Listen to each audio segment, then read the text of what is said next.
बोले वो सब हमारे अंदर ऐसा भाव उत्पन्न कराती हैं, हमारे अंदर ऐसी भावना को जागृत करती हैं जो ठीक प्रकार से नवम स्कंद तक भागवत की कथाओं को सुन लेगा, भक्तों के चरित्रों को सुन लेगा, अर्थों को समझ लेगा ठीक प्रकार से, तो इन 9 स्कंदों को सुनने के बाद फिर अपने आप कृष्ण की कथा सुनने की वास्तविक इच्छा हृदय में जागृत होती है। इन 9 स्कंदों को श्रवण करने के बाद हमारा चित्त उस प्रकार से निर्मल हो जाता है कि फिर इसमें भगवान आ सकें। अब किसी मेहमान को यदि घर में बुलाना है तो पहले घर की सफाई करनी पड़ेगी ना। प्रेम से कहो श्री राधे। जब तक घर साफ नहीं होगा, स्वच्छ नहीं होगा, तो मेहमान को अच्छा नहीं लगेगा आने में। वो तुम्हारे घर में सुखी नहीं रह सकता। उसके लिए घर को साफ करना परम आवश्यक है। तो नवम स्कंद तक की जो भागवत में कथाएं हैं, बोले ये हमारे चित्त को स्वच्छ करती हैं, साफ करती हैं, निर्मल करती हैं। और जब चित्त शुद्ध हो जाता है, स्वच्छ हो जाता है, तब उस विशुद्ध चित्त में, विशुद्ध हृदय में ही परमात्मा का प्राकट्य होता है।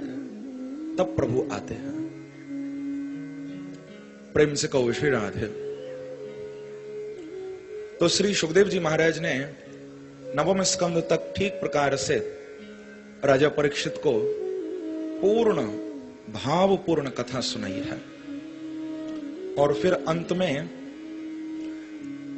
नवम स्कंद के एक श्लोक में भगवान के रूप का वर्णन किया है और 2 श्लोकों में कृष्ण की लीला का वर्णन किया है। और अब सुखदेव जी देख रहे हैं कि क्या परीक्षित का मन कृष्ण कथा के लिए तैयार है या नहीं।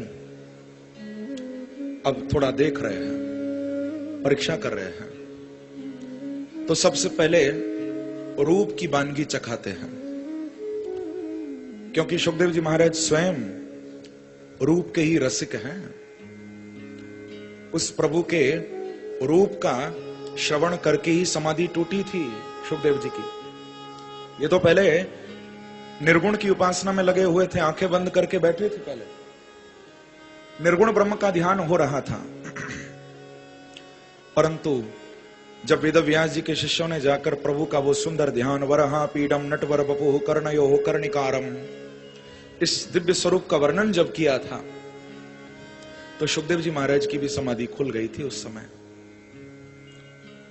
स्वयं सुखदेव जी ने राजा परीक्षित को कहा है कि परिनिष्ठितोपि नैर्गुण्यम उत्तम श्लोक लीलया गृहीत चेता राजर्षे आख्यानम यदधीतवान। हे परीक्षित, मैं तो निर्गुण की उपासना में लगा हुआ था, परंतु जैसे ही प्रभु की वो माधुर्यपूर्ण लीला मैंने सुनी तो गृहीत चेता राजर्षि। हे परीक्षित, कृष्ण की उन दिव्य लीलाओं ने मेरे हृदय को खींच लिया, मेरे दिल पर, मेरे हृदय पर कब्जा कर लिया और सारी समाधि छोड़कर मुझे उस भागवत की कथा को सुनने के लिए आना पड़ा। सब समाधि छूट गई मेरी। गृहीत चेता राजर्षे। सोचो, उस सुखदेव जैसे ज्ञानी की समाधि जो प्रभु खुलवा सकते हैं, तो जो लोग ज्ञान के पीछे भागते हैं भैया, मैं उनको निवेदन करूंगा, जो ज्ञान के पीछे भागते हैं, केवल निर्गुण के पीछे भागते हैं, मैं उनको हाथ जोड़ूंगा कि कभी हमारे बिहारी जी का दर्शन मत कर लेना। प्रेम से कहो श्री राधे।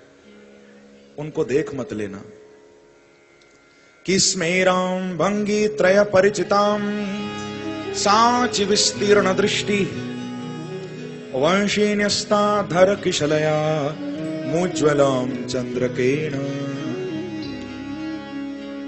स्वामी रूप गोस्वामी जी, गौड़िया आचार्य, उन्होंने सबको सावधान किया है कि अरे दुनिया के लोगों, यदि तुमको दुनिया से प्यार है तो तुम कभी वृंदावन जाकर केशी तीर्थोपकंठे उस यमुना के तट पर खड़े होकर कभी श्याम सुंदर का दर्शन मत कर लेना। यदि तुमको दुनिया से प्यार है तो दुनिया से प्रेम करने वाले मेरे प्रभु के दर्शन से बचें। मां प्रेक्षिष्ठा स्तवयधि सखे बंधु संगे स्थिरंगः। यदि आपको अपने भाई बहनों से, अपने माता पिता से, अपने घर वालों से प्यार हो तो हमारे बिहारी जी को मत देखना कभी। क्यों? क्योंकि एक बार यदि उनका दर्शन कर लिया तो भैया फिर उनको छोड़कर तुम किसी से प्यार कर ही नहीं पाओगे। मां प्रेक्षिष्ठा, बचो बचो, मत देखो। गौड़िया आचार्यों का भाव है, कृष्ण दर्शन से बचो। यदि दुनिया से प्यार करना चाहते हो तो उसको देख लिया तो फिर उससे ही प्यार करोगे। प्रेम से कहो श्री राधे। तो कहने का अभिप्राय, सुखदेव जी महाराज तो स्वयं रूप के रसिक हैं। ये सुखदेव जी कौन हैं? सुखदेव जी महाराज पूर्व जन्म में श्री किशोरी जी के, राधा रानी के ही पालतू तोते थे। कि लीला शुकोयम वृषभानुजाया पवित्र चंच्वा प्रिय चुंबनेन एकांतिकोऽनन्य रहस्य पाठी गोलोक प्रासाद सदा निवासी। ये सुखदेव जी तो साक्षात राधा रानी के पालतू शुक हैं, पालतू तोते हैं पूर्व जन्म के। गोलोक प्रासाद सदा निवासी, निरंतर उस गोलोक में प्रभु के निज भवन में निवास करने वाले सुखदेव जी हैं। जब कृष्ण आए, राधा रानी आई, तो उनका ही गुणगान करने के लिए सुखदेव जी भी प्रकट हो गए हैं। क्योंकि भगवान जब आते हैं तो पूरे परिकर के साथ आते हैं प्रभु। उनकी लीला नित्य है। वो लीला आज भी वृंदावन में नित्य चल रही है, गोलोक में नित्य चल रही है। परंतु जब वो परमात्मा समय की अवधि में बंधकर अवतार लेते हैं तो उन प्रभु के ये सब जितने भी पार्षद हैं भगवान के, जितने भी गोलोक के प्रभु के भक्त हैं, ये सब भी उनके साथ आते हैं। तो सुखदेव जी महाराज भी आए हैं उनका ही गुणगान करने के लिए। वो तो निरंतर गोलोक में निवास करने वाले हैं। लीला शुकोयम वृषभानुजाया, ये तो किशोरी जी के लीला शुक हैं। किशोरी जी कोई लीला करती हैं तो जाकर वो कृष्ण को सुनाते हैं सुखदेव जी। उधर प्रभु कोई लीला करते हैं तो आकर किशोरी जी को सुनाते हैं। ये तो लीला शुक हैं प्रभु के, रूप के रसिक हैं सुखदेव जी। तो यहां पर परीक्षित को पहले भगवान के उस रूप का ही वर्णन कर रहे हैं, स्वरूप के बारे में बता रहे हैं और देख रहे हैं कि क्या इसको, परीक्षित को कृष्ण के रूप से प्यार है।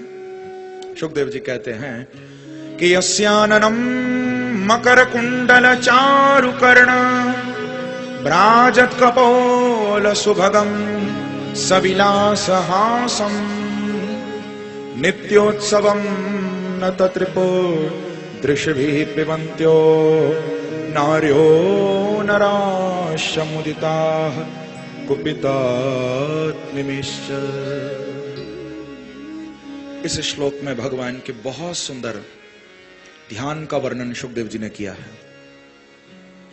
कहते हैं यस्याननम मकर कुंडल चारु कर्ण, जिन भगवान का कितना सुंदर वो दिव्य मुखारविंद है प्रभु का, और उस सुंदर मुखारविंद पर प्रभु के सुंदर मकराकृति कुंडल विराजमान है। प्रभु के सुंदर भगवान की ब्रकुटी है, सुंदर प्रभु की सुभृत नासिका है, सुंदर माथे पर भगवान के मोर मुकुट है, और सविलास हासम, जिनके मुखारविंद पर कितनी मंद मुस्कान है, विलासपूर्ण हंसी जिनके मुख पर विराजमान है। बंधुओं, हमारे प्रभु की वो मुस्कुराहट बहुत अलौकिक है, बड़ी दिव्य है। एक बार जिसकी ओर देखकर हमारे बिहारी जी मुस्कुरा देते हैं, बस मानो उस पर तो प्रभु तीर ही छोड़ देते हैं।